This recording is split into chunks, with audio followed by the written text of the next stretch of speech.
BLO की मौतें किसकी जिम्मेदारी?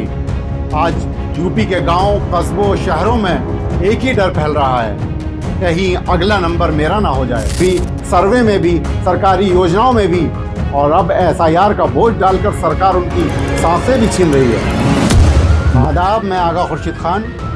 ये आंकड़ा बढ़ता जा रहा है और सरकार चुप है। बीएलओ की आत्महत्या के केस एक एक करके बढ़ते जा रहे हैं। कहीं कोई फंदे से लटक रहा है, कहीं कोई जहरीला पदार्थ खाकर खत्म हो गया, और हर मौत के पीछे एक ही आवाज, हम पर दबाव बहुत है, अब सहा नहीं जाता। 12 प्रदेशों में एसआईआर, करोड़ों वोटर, लाखों पेज, और सरकार कह रही है कि 1 महीने में एसआईआर पूरा करो। क्या ये मजाक है? क्या ये इंसानों की जिंदगी नहीं, बस नंबर हैं सरकार की नजरों में? बीएलओ की मौतें किसकी जिम्मेदारी? आज यूपी के गांव, कस्बों, शहरों में एक ही डर फैल रहा है, कहीं अगला नंबर मेरा ना हो जाए।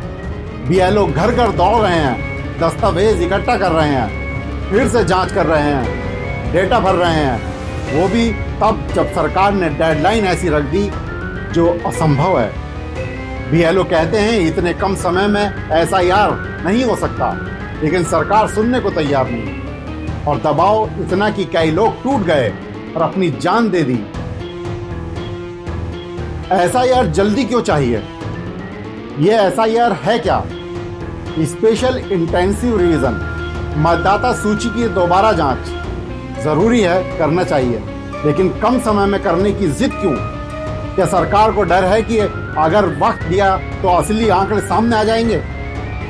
क्या जल्दबाजी इसलिए है ताकि किसी को पता न चले कि मतदाता सूची में कितनी गड़बड़ी है? या फिर सरकार चुनाव से पहले अपनी मनचाही सूची तैयार करवाना चाहती है? ये सवाल छोटे नहीं हैं, और जब सवाल बड़े हों तो जवाब भी बड़ा होना चाहिए। लेकिन सरकार सिर्फ नोटिस भेज रही है, जवाब नहीं। दबाव इतना कि मौतें होने लगी, ये कौन सा सिस्टम है? बीएलओ कोई मशीन नहीं है, ये वो लोग हैं जो साल भर ड्यूटी करते हैं, चुनाव में भी, स्कूल में भी, सर्वे में भी, सरकारी योजनाओं में भी, और अब एसआईआर का बोझ डालकर सरकार उनकी सांसें भी छीन रही है। बीएलओ की डायरी में आखिरी लाइनें मिल रही हैं, दबाव बहुत है, मैं टूट चुका हूं। ये लाइनें सिर्फ शब्द नहीं, ये सरकार के सिस्टम की नाकामी का पोस्टमार्टम है। गलतियां होंगी, नाम छूटेंगे, फिर जिम्मेदार कौन? सरकार की जल्दबाजी में क्या होगा? असली वोटर सूची से हटाए जाएंगे, फर्जी नाम बच जाएंगे, गलत घरों में नोटिस जाएंगे, लोग अदालतों के चक्कर लगाएंगे, और फिर सरकार कहेगी बीएलओ ने गलती की। लेकिन असली दोषी कौन? वो बीएलओ जिसे आपने 30 दिन में पहाड़ जैसा काम दे दिया, या वो सरकार जिसने न जमीनी हालात देखे, न इंसानों की सीमाएं?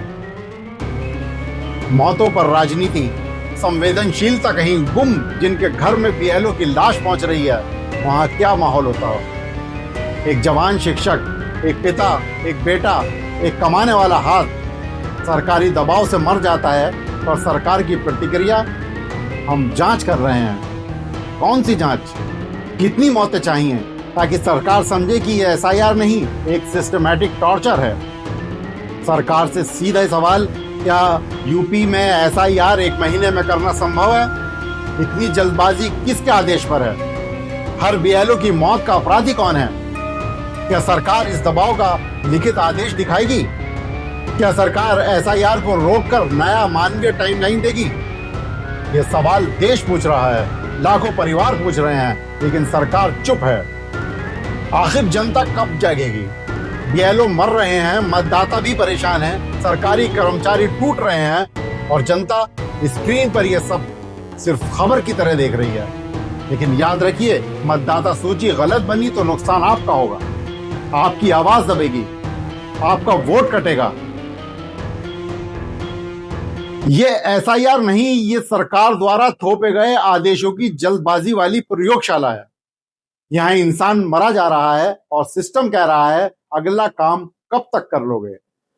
दोस्तों, इस वीडियो को ज्यादा से ज्यादा शेयर कीजिए, क्योंकि आपके शेयर करने से हमारी ताकत बढ़ेगी, हमारी आवाज कमजोर नहीं पड़ेगी। मुस्लिम टुडे, आपकी अपनी आवाज। शुक्रिया।